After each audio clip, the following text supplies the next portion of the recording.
Ladies and gentlemen, it is time for our half-year review of the WWE Tag Team division. Because in today's video, we're going to be tier ranking every single current active tag team in the WWE today based on how good they've been booked throughout 2025. So we're going to look at every tag team that's on the main roster as well as some of the factions that WWE currently has. I'm going to tell you what I've liked about their booking so far and what I've thought about their overall usage in 2025. And then I'm going to tier rank them from amazing all the way down to trash. To clarify, this is not what I think about the tag team, it's what I think about the booking of the tag team. And as always, don't forget to subscribe to this channel, ring the bell for notifications. If you're a wrestling fan, I know that you're going to fall in love with his YouTube channel because we always upload daily wrestling content. And don't forget, if you want more than just the daily wrestling content that we have here, make sure to go check out patreon.com/SantiZap, where you're going to get so much more extra content that we can never upload here because it would just get blocked due to copyright. So go check it out. Link in the description as well as the link in the pinned comment. All right, folks, let's start tier ranking. All right, let's start by talking about the Street Profits. And so far in 2025, I would say that the Street Profits have had a wonderful year. They are still one of the cornerstones of the WWE Tag Team division.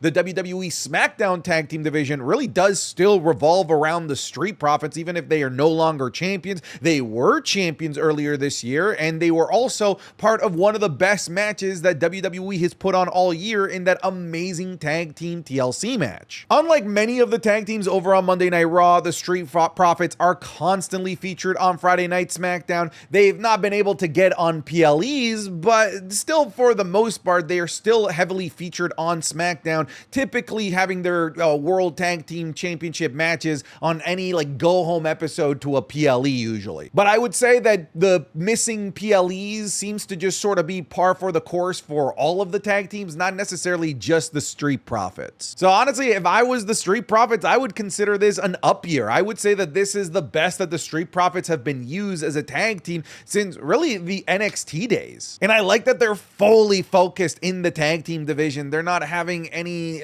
non-tag team related storylines. All of everything that they're doing with regards to matches and storylines are all surrounded with regards to the SmackDown tag team division. And honestly, it's done wonders at making me once again fall in love with the Street Profits and of course the tag team division as a whole. I would say I would put the Street Profits in amazing so far. Let's jump over to Monday Night Raw and talk about Alpha Academy. And I feel like this is going to be the case for many of the tag teams that are over on Monday Night Raw, but Alpha Academy has barely been featured. I know that Otis is out right now, but even when Otis was around, it was a rarity to get Alpha Academy featured in pretty much anything. It kind of got to the point where Alpha Academy was just sort of being used to help elevate other feuds, like how they were weirdly being used to build up Gunther versus Jey Uso on the road to WrestleMania, and that's really about it. They're really just there to be fed to more dangerous individuals or more dangerous tag teams. And right now, with Otis being hurt, it's pretty much just Tozawa, Natalya, and Maxine Dupree running around, and they're not really doing much. Hell, Maxine Dupree and Natalya, if you want to consider them a tag team, the Dungeon Dolls, I'll talk about them within Alpha Academy. Even they've been treated poorly because they even got left off of the women's Fatal 4-Way that we all thought they were going to get added to as the Raw tag team participant. So overall, everything regarding Alpha Academy this year has to go into trash. We can talk about Legato Del Fantasma, Berto, and Angel. I feel like they've been a little bit left behind within the SmackDown tag team division, but not entirely forgotten. Let's not forget that these guys did have a hell of a match at Worlds Collide. They did go down to AAA and win the AAA tag team titles. Santos hasn't really been doing a heck of a whole lot, but I think that he's been doing a pretty solid job as a manager to Berto and Angel. And pretty much any time that Berto and Angel have had a match on TV, it's been an absolute banger. Even though they aren't as featured as some of the higher profile tag teams on Friday Night SmackDown, I would say that all around they're still doing a pretty solid job with Legato Del Fantasma. I'll go ahead and put them into the good category. There's certainly room for improvement in terms of how they can use Legato Del Fantasma, but any single time that they do use them, they always knock it out of the park. I feel like the biggest complaint about Legato Del Fantasma is that they aren't used enough, and if you are being told by fans that we need to see more of you, that we're not seeing enough of you, that's actually like a good problem to have as a wrestler, because it just means that people want to see more of you, and that's kind of where I'm at with Legato. I'll put them in good, but they really, with a little bit tender love and care, could be great or amazing. Let's go ahead and talk about Fraium. Fraium spent the first portion of the year down in NXT, absolutely dominating the NXT tag team division to the point where, honestly, let's just call a spade a spade. The NXT tag team division is dead. It is dead, and it died when Fraium left NXT because no one was able to hold their jockstrap after the greatest NXT tag team championship run that perhaps I've ever seen. I'm confident in calling Fraium the greatest NXT tag team of all time. And the second that they got called up to the main roster shortly after WrestleMania, they immediately got inserted into that super high energy SmackDown tag team division, and they just fit perfectly like a glove. They immediately beat tag team champions, the Street Profits, who were hurt. They were put into tag team championship matches. Anytime that they get featured out there, they are the highlight of the night. Fraium has the support of the fans. They even got a brand new entrance theme, which I don't know, not everybody loves, but hey, it just shows that they're giving them a bit more of a tag team identity. I would say that right now, Fraium, the way they've been used in 2025, if I include NXT, it's amazing, like genuinely amazing. Let's go over to Raw once again, and let's talk about A-Town Down Under. And this is a team that if you told me that I shouldn't include on here because they're not really a team anymore, I wouldn't even be mad at you. I wouldn't even try and fight you on it because this barely even exists as a tag team over on Monday Night Raw. They got drafted over to Monday Night Raw as a tag team, but they've not really done anything as a tag team. I genuinely don't think that I've seen them have a tag team match on Monday Night Raw more than maybe like once. I can't think of a Raw tag team match involving A-Town Down Under. If anything, they've been featuring them, but they've been telling individual stories. The story of Austin Theory maybe sorta kind of wanting to turn babyface, Grayson Waller getting annoyed with Austin Theory holding him back. They did have a moment where they went down to NXT where they both challenged for the NXT championship to go up against Obafemi earlier in the year, but again, that was as individuals, not really as a tag team. I honestly don't even know why this team even exists. In terms of how they're listed, I still see them listed as a tag team, so I have them featured here, but they are trash, absolutely. Now let's talk about B-Fab and Michin. Yeah, we are including the women's tag team division that doesn't really exist, but there's a couple of teams to talk about. B-Fab and Michin are about as meh as it gets. Sometimes they want to use them as a tag team, sometimes they don't, sometimes they want to go singles, but really I think what it is with them is that they only use them as a tag team when they need enough bodies for a tag team match. I think that right now they should just split them up and have them go their separate ways, because I just don't think that as a tag team they're really doing anything for each other. So I'll go trash, but if you ask them, I doubt that they would say that they're even a tag team. Let's talk about Alexa Bliss and Charlotte Flair. This is one of the newer teams of the year. They didn't really start becoming a tag team until like shortly after Money in the Bank. They started teasing like a relationship between them in the lead up to Money in the Bank, but I would say now they are a full-on tag team. And here's the thing, in the short amount of time that they've existed as a tag team, they have done wonders for each other. It's allowed Alexa Bliss to get screen time, which WWE, before pairing her up with Charlotte Flair, was struggling to find for Alexa Bliss, and it's allowed Charlotte Flair to weirdly get over, like as a babyface. The crowd loves Charlotte Flair. At Evolution, there were "We Want Charlotte" chants during the tag team match. What world do we live in? If you told me at the start of 2025, after how the Royal Rumble went, that people would love Charlotte Flair, I'd call you insane, but it's all off the back of how well booked and how good of a story they're telling with this tag team over the last month. Obviously, it is far too early to right now say great or amazing, but so far so good. I think with a couple of more months under their belt, we could be looking at an amazing tag team in 2025 with Charlotte Flair and Alexa Bliss. I feel comfortable putting them in good. I feel like if I were to put them in great, I wouldn't hate it either, but just because of how early on they are in their partnership and in their career as a tag team, good is as high as I'm personally willing to go at the moment. Oh! Oh! Oh! Oh! Oh my God! Oh, we're getting a treble with gusto! Oh! Oh! Oh!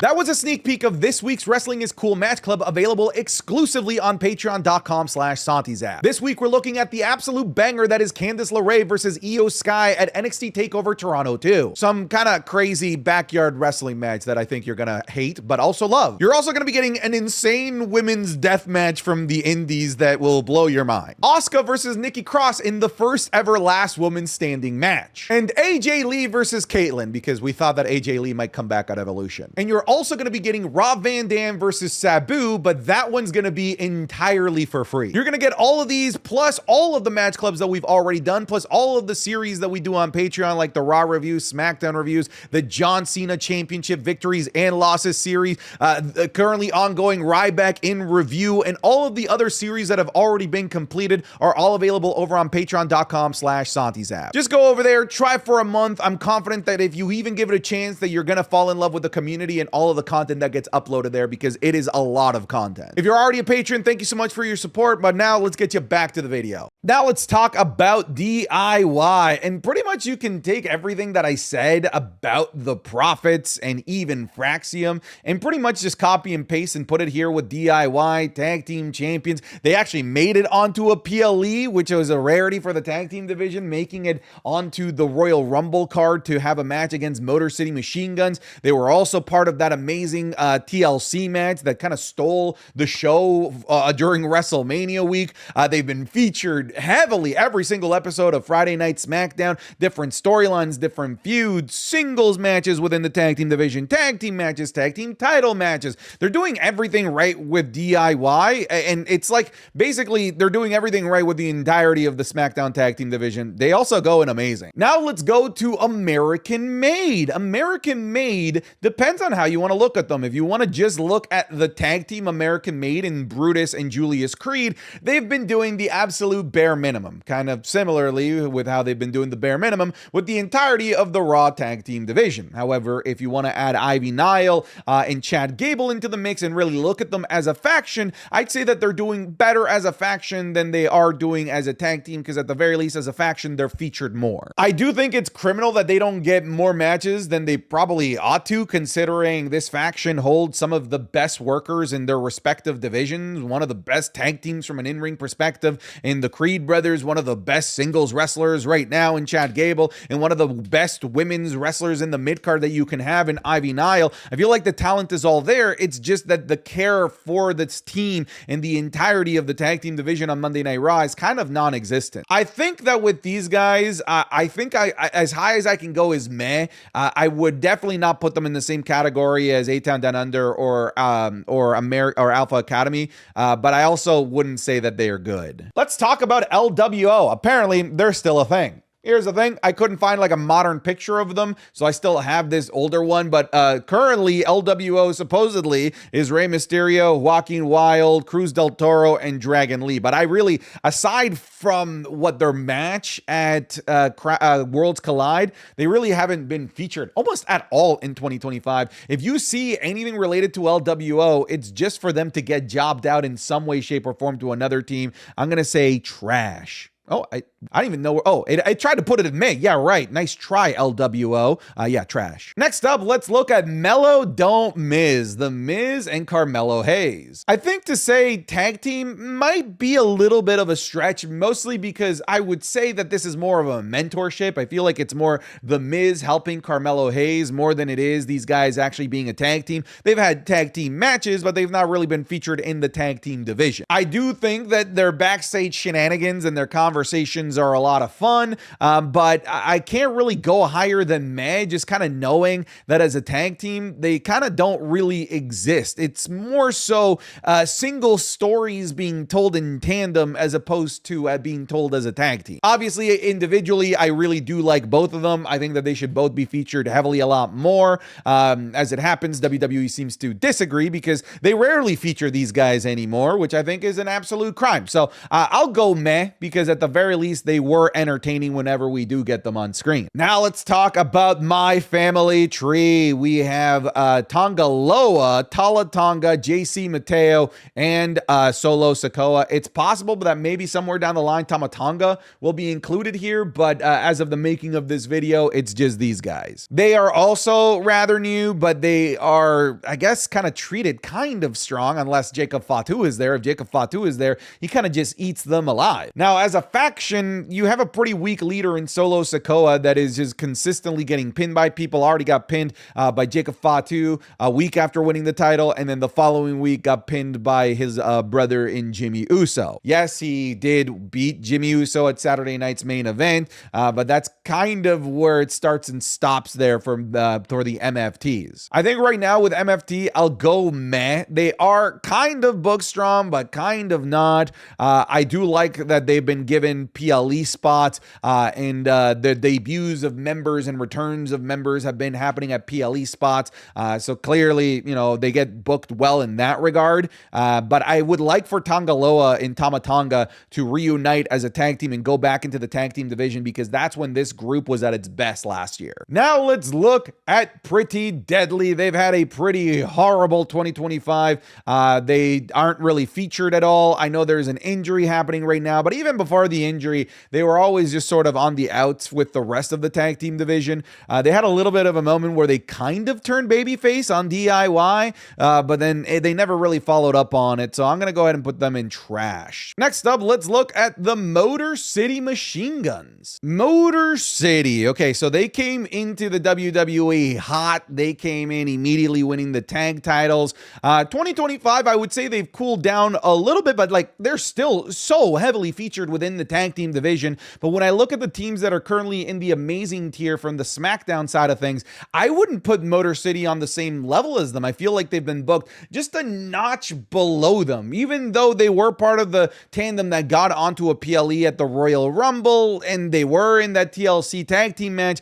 They're still just sort of treated a level below the three teams that I see up there. So for now, I'm going to have Motor City Machine Guns into the great category, just a notch below. Obviously, they're fantastic, but I can't quite put them into the amazing bin. All right, next up, we have the Wyatt Six. Yeah, let's talk about the Wyatt Six, who have been firmly added to the SmackDown Tag Team division, and as of the making of this video, are the current SmackDown Tag Team champs. So with these guys, I'm not going to put them in amazing simply because they won the tag titles. And from a story perspective, they've been treated as like the boogeyman, the big scary bads of the tag team division, immediately given tag team gold. I would say that their matches are subpar, but they've been treated and booked very, very strong within the tag team division. Although I'm not willing to put them in amazing because they themselves really haven't won me over with their in-ring work as of yet, and they're still rather new into the tag team division. There's no doubt that they've been booked incredibly strong by the WWE, so we're going to be putting them into the great category. Next, we have the New Day. Trash. God, man, one of the worst booked tag teams of the year. Terrible, terrible storytelling. Amazing heel turn at the end of the year 2024, but the second that the year turned to 2025, WWE stopped using them. They stopped telling interesting stories. They didn't follow anything up. Their matches, for the most part, have been almost non-existent because the tag team division on Monday Night Raw has been non-existent. Maybe trash might be a little bit on the harsh side because they have been, at the very least, been booked to be champions. So now that I kind of talk about it, I might have put trash as a little bit, being a little bit emotional. Let me move them over to meh. I feel more comfortable there. Raquel Rodriguez and Roxanne Perez. You know, if it was like Raquel and Liv, it might be on the great side of things, considering they did manage to actually get a WrestleMania match for the tag titles. But with the injury to Liv Morgan and Roxanne Perez being rather new, it's still a fairly new partnership. Not that much newer, really, than Alexa Bliss and Charlotte Flair. But so far, I would say so good with them. I'll put them into the good category. They are tag champions. They were able to retain at Evolution. They had a great match at Evolution. So yeah, sure, good. We have the Secret Secret Hervvis. I would put the Secret Hervvis like as a tag team and really as a strong faction into the meh category. Their leader did have the U.S. title, but even when she did have the U.S. title, they were rather weak. They are just pinfall machines. They're almost just there exclusively to give babyfaces somebody to pin. I'll go meh. The New Catch Republic, they like returned and then disappeared again, so I guess trash. The Kabuki Warriors are also brand new on the scene, just reuniting on the lead up to Evolution. I don't really have much to say about them. Like, yeah, obviously they carry some legacy, but if I have New Day into the meh category and I'm not using their legacy, I'm not going to use the legacy of the Kabuki Warriors. The Kabuki Warriors are still like completely brand new, I will say. They haven't been booked strong. They've lost actually both of their matches that they've been the Kabuki Warriors, but at the very least, the fans have liked the Kabuki Warriors. They do get a good reaction. I'm more interested in them as singles, so I'll go meh. Next up, we have the Judgment Day, the male side of the Judgment Day. We look at JD McDonough and Finn Balor. Look, they're champions, sure, good for them, but like, how can I really, I can't really go higher than meh, and really they're in meh because they won the tag titles, because in terms of tag team storytelling, there's almost none. Whenever they were single stars, they were just losing. Pretty much, if you're in the Raw tag team division, you're kind of just going to peter out at meh. You can't really get higher than that. We have Rey Fenix and Andrade, also a brand new tag team, but unlike the Kabuki Warriors, they're actually winning. They're actually dominant, and people are really liking what they're seeing here with Andrade and Rey Fenix. Obviously, we need a lot more from them. They did confirm on the last episode of Friday Night SmackDown that they are officially part of the SmackDown tag team division, an already amazing tag team division. So we'll go ahead and put them into the good category. Next, we have Seth Rollins' faction. I guess we can include them here with Braun Breaker, Seth Rollins, and Bronson Reed. Obviously, they are the main event focal attraction of Monday Night Raw. Pretty much for that reason and that reason alone, you can go ahead and put them into the great category, even though they've yet to really be unleashed like as a team. Like, they haven't really gone after tag team gold. Obviously, they've had tag team matches, but for the most part, they're still individualistic, but they're still, you know, the focal point of Monday Night Raw. They're still heavily protected. So yeah, we'll put them in great. And then the War Raiders, look, they made it onto Mania. They won tag titles, sure, whatever, but I don't think anyone cares about the War Raiders right now. I'll put them slightly above trash. We'll put them in meh. All right, folks, thank you so much for watching today's video. I'm sure, once again, as usual, somebody will take this out of context and get mad at it for it, but whatever. I'm done. Get out of here.